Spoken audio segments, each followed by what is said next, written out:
ಪ್ರೀತಿಯ ವೀಕ್ಷಕರೇ, nature life DK YouTube ಚಾನೆಲ್ಗೆ ಸ್ವಾಗತ. ಇವತ್ತು ನಾವು ಕಿವಿ ಹಣ್ಣನ್ನ ಯಾಕೆ ಸೇವನೆ ಮಾಡಬೇಕು, ಇದರಿಂದ ನಮ್ಮ ಆರೋಗ್ಯಕ್ಕೆ ಯಾವ ರೀತಿಯ ಪ್ರಯೋಜನ ನೀಡುತ್ತದೆ, ಯಾವ ಸಮಸ್ಯೆಗೆ ಇದು ಬಗೆಹರಿಸುತ್ತದೆ ಎಂಬುದನ್ನ ಇವತ್ತಿನ ವಿಡಿಯೋದಲ್ಲಿ ಸಂಪೂರ್ಣವಾಗಿ ತಿಳಿದುಕೊಳ್ಳೋಣ. ಇನ್ನು ಚಾನೆಲ್ ಸಬ್ಸ್ಕ್ರೈಬ್ ಆಗದೆ ನೋಡ್ತಾ ಇದ್ರೆ ಪ್ಲೀಸ್ ಚಾನೆಲ್ ಅನ್ನ ಸಬ್ಸ್ಕ್ರೈಬ್ ಮಾಡ್ಕೊಳ್ಳಿ. ದೇಹವು ಆರೋಗ್ಯವಾಗಿರಲು ಅನೇಕ ಪೋಷಕಾಂಶಗಳು ಹಾಗೂ ವಿಟಮಿನ್ಗಳ ಅಗತ್ಯವಿರುತ್ತದೆ. ಅದರಲ್ಲಿಯೂ ಹಣ್ಣುಗಳು ಮತ್ತು ತರಕಾರಿಗಳು ರೋಗ ನಿರೋಧಕ ಶಕ್ತಿಯನ್ನ ಹೆಚ್ಚಿಸುವಲ್ಲಿ ಸಹಕಾರಿ. ಅದೇ ರೀತಿ ಕಿವಿ ಹಣ್ಣು ಸಹ ತುಂಬಾನೇ ಪ್ರಯೋಜನ ನೀಡುತ್ತದೆ. ಕಿವಿ ಹಣ್ಣಿನಲ್ಲಿ ಹೆಚ್ಚಿನ ರೀತಿಯ ಪೌಷ್ಟಿಕಾಂಶಗಳಿವೆ. ಇದು ತಿನ್ನಲು ರುಚಿ ಕೊಡುವುದರ ಜೊತೆಗೆ ಆರೋಗ್ಯಕ್ಕೂ ಕೂಡ ಬಹಳ ಸಹಕಾರಿಯಾಗಿದೆ. ಕಿವಿಯು ಫೈಬರ್, ವಿಟಮಿನ್ ಸಿ, ಫೋಲೇಟ್, ತಾಮ್ರ, ಪೊಟ್ಯಾಷಿಯಂ, ಆಂಟಿ ಆಕ್ಸಿಡೆಂಟ್ಗಳು, ವಿಟಮಿನ್ ಇ ಮತ್ತು ವಿಟಮಿನ್ ಕೆ ಅಂತಹ ಸಂಪೂರ್ಣವಾದ ಪೋಷಕಾಂಶಗಳನ್ನು ಹೊಂದಿದೆ. ಹಾನಿಕಾರಕ ರೋಗಕಾರಕಗಳ ವಿರುದ್ಧ ದೇಹದ ರೋಗ ನಿರೋಧಕ ಶಕ್ತಿಯನ್ನು ಹೆಚ್ಚಿಸಲು ಸಹ ಇದು ಸಹಾಯ ಮಾಡುತ್ತದೆ. ವಿಟಮಿನ್ ಸಿ ಸೆಲ್ಯುಲಾರ್ ಕಾರ್ಯಕ್ಕೆ ಮುಖ್ಯವಾಗಿದೆ ಮತ್ತು ದೇಹದಲ್ಲಿನ ರ್ಯಾಡಿಕಲ್ ಹಾನಿಯಿಂದ ಜೀವಕೋಶಗಳನ್ನು ರಕ್ಷಿಸುತ್ತದೆ. ಇದು ಅಂಗಾಂಶಗಳ ಬೆಳವಣಿಗೆಗೆ ಮತ್ತು ದುರಸ್ತಿಗೆ ಕಾರಣವಾಗಿದೆ. ಪ್ರತಿರಕ್ಷಣಾ ವ್ಯವಸ್ಥೆಗೆ ಬೆಂಬಲವನ್ನ ನೀಡುತ್ತದೆ. ಕಿವಿಗಳನ್ನ ನಿಯಮಿತವಾಗಿ ಸೇವಿಸಿದಾಗ ಸೋಂಕು, ನೆಗಡಿ ಮತ್ತು ಜ್ವರವನ್ನ ಪರಿಣಾಮಕಾರಿಯಾಗಿ ನಿವಾರಿಸುತ್ತದೆ. ನಿದ್ರಾಹೀನತೆಯ ಚಿಕಿತ್ಸೆಯಲ್ಲಿ ಪ್ರಯೋಜನಕಾರಿಯಾಗಿದೆ. ವೈದ್ಯಕೀಯ ವಿಶ್ವವಿದ್ಯಾಲಯದ ಸಂಶೋಧನೆಯ ಪ್ರಕಾರ ಕಿವಿ ಹಣ್ಣಿನಲ್ಲಿ ಅನೇಕ ಔಷಧೀಯ ಉಪಯುಕ್ತ ಸಂಯುಕ್ತಗಳಿವೆ ಎಂದು ಹಲವಾರು ಅಧ್ಯಯನಗಳು ಬಹಿರಂಗಪಡಿಸಿವೆ.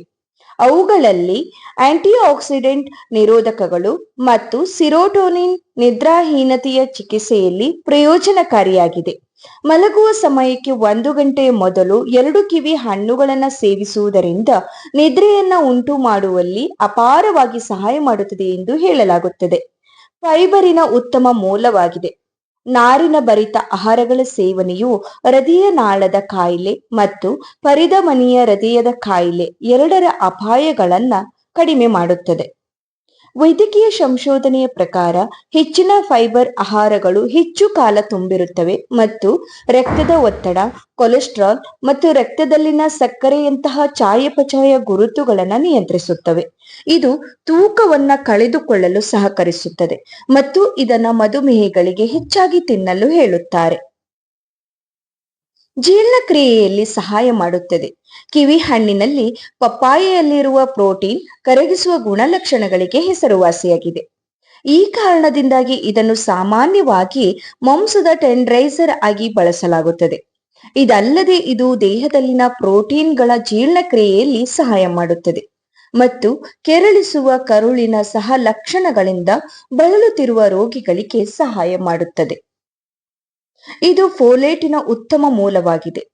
ಇದು ಗರ್ಭಿಣಿ ಮಹಿಳೆಯರಿಗೆ ಪ್ರಯೋಜನಕಾರಿ ಎಂದು ಹೇಳಲಾಗುತ್ತದೆ, ಏಕೆಂದರೆ ಇದು ಭ್ರೂಣದ ಬೆಳವಣಿಗೆಗೆ ಸಹಾಯ ಮಾಡುತ್ತದೆ ಮತ್ತು ಅದನ್ನು ಆರೋಗ್ಯಕರವಾಗಿ ಇರಿಸುತ್ತದೆ. ಬೆಳೆಯುತ್ತಿರುವ ಮಕ್ಕಳಿಗೆ ಇದು ಒಳ್ಳೆಯದು. ಜೀವಸತ್ವಗಳು ಮತ್ತು ಖನಿಜಗಳ ಶಕ್ತಿ ಮೂಲವಾಗಿದೆ. ಕಿವಿ ಹಣ್ಣಿನಲ್ಲಿ vitamin A, B6, B12, E ಮತ್ತು ಪೊಟ್ಯಾಷಿಯಂ, ಕ್ಯಾಲ್ಸಿಯಂ, ಕಬ್ಬಿಣ ಮತ್ತು ಮೆಗ್ನೀಷಿಯಂ ಅಂತಹ ವಿಟಮಿನ್ಗಳು ಮತ್ತು ಖನಿಜಗಳು ತುಂಬಿವೆ. ನಾಳಗಳ ಮೂಲಕ ರಕ್ತ ಪರಿಚಲನೆ, ಒತ್ತಡದ ವಿರುದ್ಧ ಹೋರಾಡುವುದು, ಆರೋಗ್ಯಕರ ಮೂಳೆಗಳು ಮತ್ತು ಹಲ್ಲುಗಳಿಗೆ ಕಬ್ಬಿಣದ ಹೀರಿಕೊಳ್ಳುವಿಕೆ, ಉತ್ತಮ ದೃಷ್ಟಿ ಇತ್ಯಾದಿಗಳಂತಹ ದೇಹದ ಸರಿಯಾದ ಕಾರ್ಯನಿರ್ವಹಣೆಗೆ ಕಿವಿ ಹಣ್ಣು ತುಂಬಾನೇ ಉಪಯುಕ್ತವಾಗಿದೆ. ಅಷ್ಟೇ ಅಲ್ಲದೆ ಡೆಂಗು ಜ್ವರ ಬಂದಾಗ ಕೂಡ ಈ ಕಿವಿ ಫ್ರೂಟ್ ಸೇವಿಸುವುದರಿಂದ ಬೇಗನೆ ಚೇತರಿಸಿಕೊಳ್ಳಬಹುದು. ಇಷ್ಟೆಲ್ಲ ಉಪಯೋಗವಿರುವ ಕಿವಿ ಫ್ರೂಟ್ಸ್ ಅನ್ನ ತಿನ್ನಬೇಕಾ ತಿನ್ನಬಾರದ ಎಂಬುದನ್ನ ನೀವೇ ತಿಳಿದುಕೊಳ್ಳಿ. ಈ ಟಿಪ್ಸ್ ನಿಮ್ಗೆ ಇಷ್ಟ ಆದ್ರೆ ಪ್ಲೀಸ್ ವಿಡಿಯೋಗೆ ಖಂಡಿತ ಒಂದು ಲೈಕ್ ಮಾಡಿ. ಹಾಗೆ ಫ್ರೆಂಡ್ಸ್, ಫ್ಯಾಮಿಲಿ ಜೊತೆ ಶೇರ್ ಮಾಡಿ. ಸಬ್ಸ್ಕ್ರೈಬ್ ಆಗದೆ ನೋಡ್ತಾ ಇದ್ರೆ ಪ್ಲೀಸ್ ಚಾನಲ್ ನ ಸಬ್ಸ್ಕ್ರೈಬ್ ಮಾಡ್ಕೊಳ್ಳಿ. ಪಕ್ಕದಲ್ಲಿರುವ ಬೆಲ್ ಐಕನ್ ಪ್ರೆಸ್ ಮಾಡಿ ಆಲ್ ಅಂತ ಕ್ಲಿಕ್ ಮಾಡಿ. ಹೀಗೆ ಮಾಡಿದ್ರೆ ನಾನು ಹಾಕುವ ಎಲ್ಲಾ ವಿಡಿಯೋ ನಿಮಗೆ ಸಿಗತ್ತೆ. ಹಾಗೆ ನಿಮ್ಮ ಅನಿಸಿಕೆಯನ್ನ ನನಗೆ ಕಮೆಂಟ್ ಮೂಲಕ ತಿಳಿಸಿ. ಈ ವಿಡಿಯೋ ನೋಡಿದಕ್ಕಾಗಿ ಎಲ್ರಿಗೂ ಧನ್ಯವಾದಗಳು.